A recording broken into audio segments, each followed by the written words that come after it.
Hello everyone, welcome to StudyIQ English. For today's topic, let's look at a concept from GS paper 2, social justice, tribal communities. We are looking at a specific type of tribal communities in India known as the denotified tribal groups. Why are they in the news right now? They are in the news because the Ministry of Social Justice and Empowerment has told the central government that we do not have a systematic classification for the denotified tribes into the existing scheduled caste, scheduled tribe and OBC classification. And that's why the news right now is around the denotified tribal groups, that when will the government create a systematic classification for them? In fact, why are they known as the denotified tribes in the first place? So let's quickly understand this topic, very important for GS paper 1, Indian society, GS paper 2, social justice. Yes, we are looking at a community of tribes in India known as denotified, nomadic and semi-nomadic tribal communities. You often must have seen in the news words like the DNC, NC and the SNC. So that's what we are talking about. Now, these tribals were subjected to complete social marginalization, excessive stigma and excessive torture by the British government, because it was during the British period that a group of tribals was declared as habitually criminal tribal groups. They were known as criminals responsible for petty crimes and anti-social activities, and the government then listed them under the Criminal Tribes Act 1871. Why did the British government do that? Definitely it was an inability, a failure on the part of the British government to understand the unique cultural and livelihood practices of these tribals, such as dancing, snake charming, rope walking, pastoralism. All these were looked down upon as activities that are akin to small petty crimes, and therefore the British government listed them under this act called Criminal Tribes Act 1871. And from here started a story of marginalization, poverty, stigma and, yes, acute backwardness. British government said all these tribals, once they were notified under this act, they will have to register themselves with the local magistrate, and if they fail to register, then a criminal action will be taken against them under the Indian Penal Code. But it was immediately after the independence in 1952 that the Indian government understood the harassment and the social backwardness this problem had created. So therefore, in order to empower and uplift these tribals, the Indian government denotified them. And that's why sometimes they are also known as Vimukta Jati, because after that they received liberation from years of ostracism and stigma of being called as criminal tribes. And in 1952, the government then denotified them. The government tried to integrate them in the mainstream of society by bringing them out of the exclusion and trauma through various developmental schemes. Today, what is the problem? Today, there is definitely an understanding that yes, we need to create more welfare policies for these tribes. We do have dedicated commissions in the past, such as the Renke Commission, the Idate Commission. Yes, the government has developed a special board as well. There is a dedicated scheme called Seed Scheme also. But we still lack a proper classification of these into existing classifications for the purpose of getting reservation and other benefits. That's why they are in the news right now. Now, many of these tribes continue to be nomadic and semi-nomadic. They often move from one area to another. That is why there is a lack of clarity about legally classifying them. And if you cannot legally classify them, it becomes a problem to reach out with social economic benefits to them as well. So what has the government been doing for them? It was long back in 2005 that the Indian government established a dedicated commission called the Renke Commission. What was the purpose? The purpose was to look into the social economic conditions of these denotified nomadic and semi-nomadic tribal groups to recommend measures for their upliftment. The report came in 2008, and what did the report say? The report said that we need proper implementation of welfare schemes, separate enumeration in the census for them, and dedicated caste certificates for them. We also need to create a district level advisory body for them. Now, inspired by these suggestions, the government then once again in 2014 created another commission, this time by the name of Idate Commission, that we will now look into.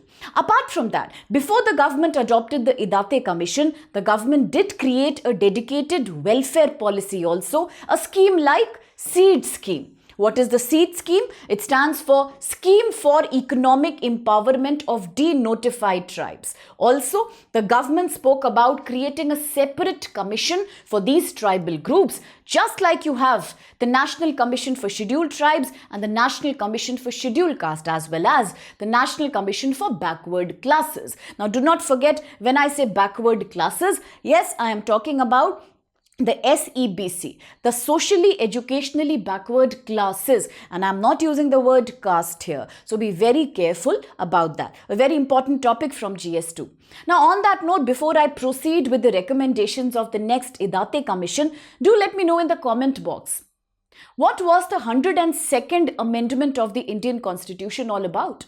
What did it say? What was the objective of the 102 Constitutional Amendment? Do let me know. It's a great way of linking and remembering current affairs. And now coming back to Idate Commission, appointed by the government in 2014, once again, to look into the problems of DNTs, that is Denotified Tribes. And what did it say? It recommended a proper classification of these tribes into SC, ST, OBC criteria to ensure social justice. It also said we have to also enhance legal safeguards against DNTs, just like we have the legal safeguards in the form of POA Act, Prevention of Atrocities Act against Scheduled Caste, Scheduled Tribe, 1989, which was later amended in 2015 and 2019 with more strict punishments for the violators. Similarly, the Idate Commission said, let's also create dedicated department with the state governments to signify exact population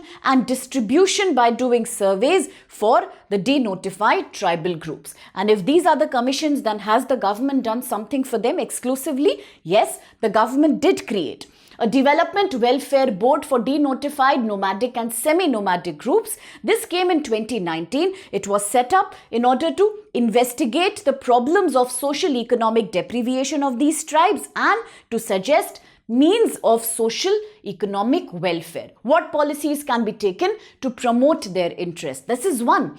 And then recently what happened? It was the Niti Aayog, the National Institution for Transforming India, that replaced the Planning Commission, the think tank that is based on cooperative federalism. What is another good word for cooperative federalism? We often talk about it in the Hindu newspaper class. Do let me know in the comment box. And it was the Niti Aayog which created a panel. Along with that, it was the Anthropological Survey of India, which undertook a dedicated study, an ethnographic study of about 268 such denotified tribal groups. What was the aim of the study? To understand their social structure, various occupations that they do, livelihood, unique cultural practices and the level of deprivation, marginalization that they have experienced. Unless these are understood, there is no point in giving them a systematic classification. So that was the intention behind Niti Aayog's panel that was commissioned through the Anthropological Survey of India. And finally, the study was done in 2023. It said 85 communities need another fresh classification. 9 communities will be reclassified and many of them are only partially classified in few states. That means definitely they are missing when it comes to targeted welfare policy. And this detailed mapping was intended to promote proper administrative categorization, without which you cannot implement welfare scheme.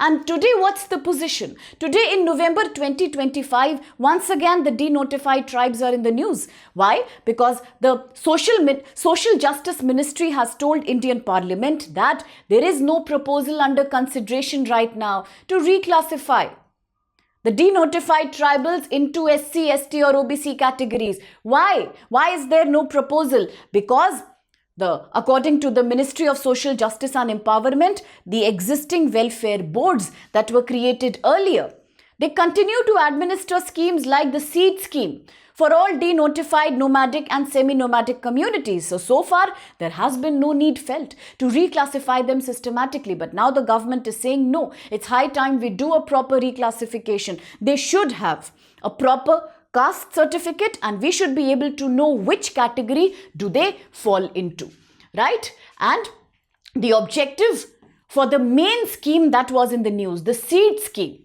that is scheme for economic empowerment of the DNTs, is to provide coaching, a good quality tuition and guidance so that students from the community are able to pass in the competitive exam.